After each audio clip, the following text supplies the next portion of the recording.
ko'pchilik hayvonni olib keladi, sirazi kunjaraga yoki bo'lmasa bu bardaga hayvonlarning oshqozonini buzib, o'sha ich o'tish kasalliklarini keltirib chiqaradi yoki bo'lmasa mikrobakterioz. Bularga silosni qancha berish kerak? Ya'ni ratsion tuzish bo'yicha ekspertni bekorga aytmayman Tohir akani.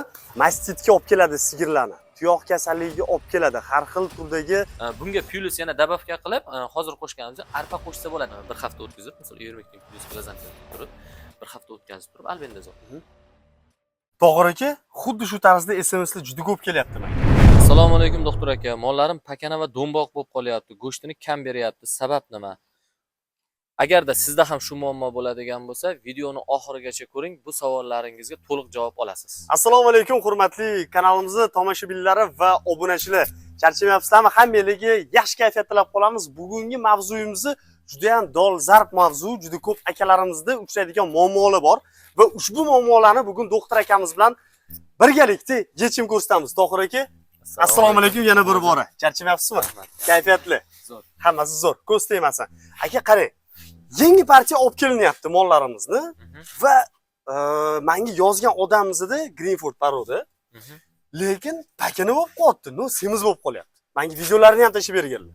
Xo'p, bunga asosiy sabablar yog'li ozuqalar bilan hayvonni oziqlantirish. Birinchi o'rindagi narsa, muammo shu. Ko'pchilik hayvonni olib keladi, sirazi kunjaraga yoki bo'lmasa bu bardaga, bizni Qo'qon territoriyada vodiyda, barda o'sha spirtda atxotiga un sepib berishadi yoki bo'lmasa o'sha somonni tert qilib turib ustiga unli ozuqalarda yoki bo'lmasa kunjarani ko'p bergani hisobiga hayvonlar bo'yi o'smasdan turib, o'sish rivojlanishni to'xtatib turib, semiz ya'ni go'sht yig'ib yuboryapti. Bunday hayvonlarda bo'y past, go'sht miqdori kam bo'ladi, o'z-o'zidan go'sht miqdori kam bo'ladi. Bu hayvonlarni qanday boqish kerak? Birinchi o'rinda hayvonlarga proteinga boy bo'lgan ozuqalar bilan oziqlantirish kerak. Bularga nima bersak bo'ladi? Quruq xashak sifatida beda bersak bo'ladi. Bedada ham o'sha protein miqdori yuqori bo'ladi. Yem ozuqasini tayyorlashda kepak, yengil hazm bo'ladigan, ko'p energiya beradigan. Aka, keling bundoq qilamiz. Bitta chiroyli yechim qilib ko'rsatamiz. Obunachilarimizga gapim boshdan ko'rsatamiz dedim. Obunachilarimizga hamda ushbu videoni tomosha qilayotgan barcha turdagi odamlarimizga foydali bir ratsion tuzib bersak aka. Ya'ni qanday foydali? 150 kilodan 300 kilogacha va 300 kilodan yuqori bo'lgan mollarimizga chiroyli bir ratsion tuzamiz. Nima deysiz shu narsaga? Va bir ikkita kasalliklarimiz bor va ushbu kasalliklarga yechim sifatida hozir to'liq tushuntirib beramiz. Birinchi o'rinda silosga e'tibor berishlaringni so'rab qolamiz. Kamerani yaqinroq olib keling. Mana silosimizda bosilgan silosimiz, mana makkalari bosish paytida e'tibor berishimiz kerak. Bu makkalar o'ta sut davrida ham bo'lmaslik kerak, maydalanib ketadigan. Keyin o'ta qotib qolmagan ham bo'lish kerak. Mana shu narsaga yaxshilab e'tibor berish kerak va bosish paytida silosni yaxshilab trombovka qilish kerak. Qorayib, chirib ketgan siloslar ham hayvonlarning oshqozonini buzib, o'sha ich o'tish kasalliklarini keltirib chiqaradi yoki bo'lmasa mikrobakterioz, sigirlar bo'ladigan bo'lsa mastit kasalliklarini kelib chiqadi. Bu narsalar ham o'sha hayvonning o'sish rivojlanishiga to'sqinlik qiladi. Keyin yana bitta narsa, yana bir bor uzr gapingizni bo'ldim, yana bir bor qaytaramiz. Aka, shu narsaga ogoh bo'ling, ehtiyot bo'ling. Agarda sizni silosis chirigan bo'lib qoladigan bo'lsa, qoraygan, mog'orlagan bo'ladigan bo'lsa, aka mastitga olib keladi sigirlarni. Tuyoq kasalligiga olib keladi. Har xil turdagi virusli kasalliklarni chaqiradigan narsa bu mana shu chirigan silos. Endi bu yerda chirimagan-ku, o'zimdan olganda chirigan silos ekan.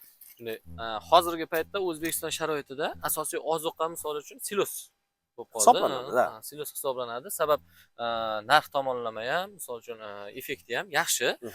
Buni silosni ko'pchilik bitta o'zini beradi. Misol uchun bir kunda hozirgi o'zimizning hayvonlarga aytaylik, 150 kilodan 250 kilogacha bo'lgan novoslarni boqish sharoitida bularga silosni qancha berish kerak?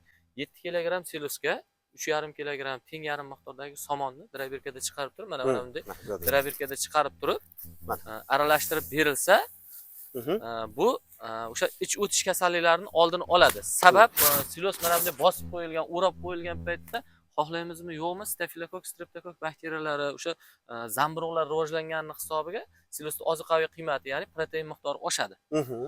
Silosning effekti ham aynan shunda. O'sha bosish to'g'ri bosilganda protein miqdorining oshishi o'sha tarkibidagi zamburug', mikroflorani hisobiga hayvon yaxshi o'zgaradi. Iloji boricha yaxshilab trombovka qilish kerak. Trombovka qilish kerak shunday. Endi bo'lsa yemiga o'tamiz. Mana bu pirogni ko'rayotgan bo'lsangiz, aka, bu juda chiroyli va sifatli qilingan. Tohir aka, sizning mahoratingizga men besh ketaman. Haqiqatan oziqa tuzish, ya'ni ratsion tuzish bo'yicha ekspert deb bekorga aytmayman Tohir akani. Aka, bu nima kiradi ichiga, tarkibiga? Xo'p, bu ratsionimiz tarkibi 150 kilodan 250 kilogacha bo'lgan buqalarimiz uchun tuzilgan, maxsus tuzilgan. Ya'ni nima uchun 250 kilogacha? Buni avval hozir oxirida tushuntiramiz. Bu yerda hozir bor narsalarimiz, kamerani olib keling aka. Pirogga qarang. Xo'p, Qatlam. bu yerda kepak, makka yormasi, makka donini uni, bug'doy yormasi, premikslar, vitamin, mineral moddalar, ya'ni plusiga tuz, kalsiy, soda. Endi bularda har bittasini vazifasi. Kepak eng tez hazm bo'luvchi, yosh hayvonlarga tez yo'quvchi narsa. Makka donini uni, bug'doy yormasi, bular o'zi hayvonni, misol uchun, yosh hayvonlarda o'sish rivojlanishiga juda ham yaxshi ta'sir qiladi. Terisining yaltiroqligiga ham, o'sish rivojlanishi, tanada qon aylanishlari hammasi yaxshi bo'ladi. Bunga plus yana dabavka qilib, hozir qo'shganimiz arpa qo'shsa bo'ladi. Agar yoz oyida 150 kiloli, misol uchun may oyida 150 kiloli novvosda olishdi, har qanday zotda, misol zotdormi yoki hashakimi, bunga arpa uni qo'shsa bo'ladi. Arpa unini qo'shsa bo'ladi, chunki unda ham yog' yo'q. E'tibor berasiz, yog' yo'q. Va premikslar, vitamin, mineral moddalar, tuz, albatta.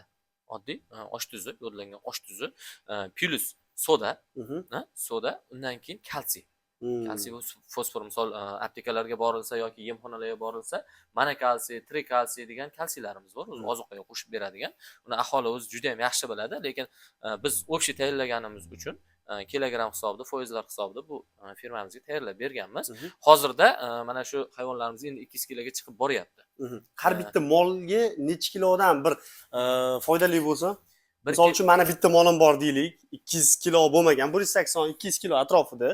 Lekin men unga necha kilogrammdan qo'shishim kerak? Arpani, bug'doyni. Endi Muhammadjon, mana hozirgi holat bo'yicha tushuntiray, o'zlariga nima qilaveradi. Hozir 170 kilogramm.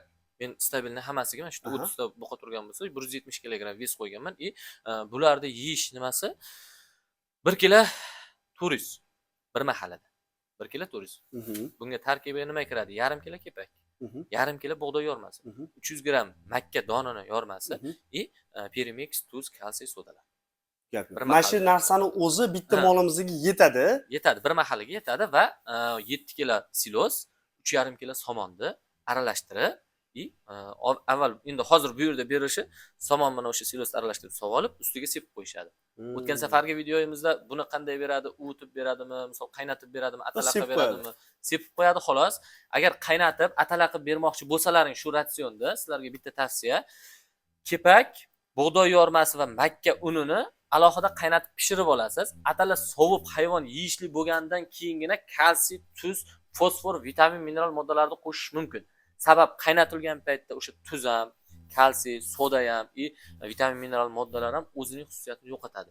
Faqatgina yemlar pishgan holatda, misol uchun qaynatib pishirib atalaqa berishadi baribir. Pishgan holatda tezroq hazm bo'ladi. Lekin pishgan ozuqani men tavsiya qilmayman.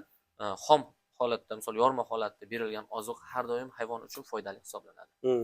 Xo'p, shu joyda menda savolim bor. Mana qarang. Premix dedingiz.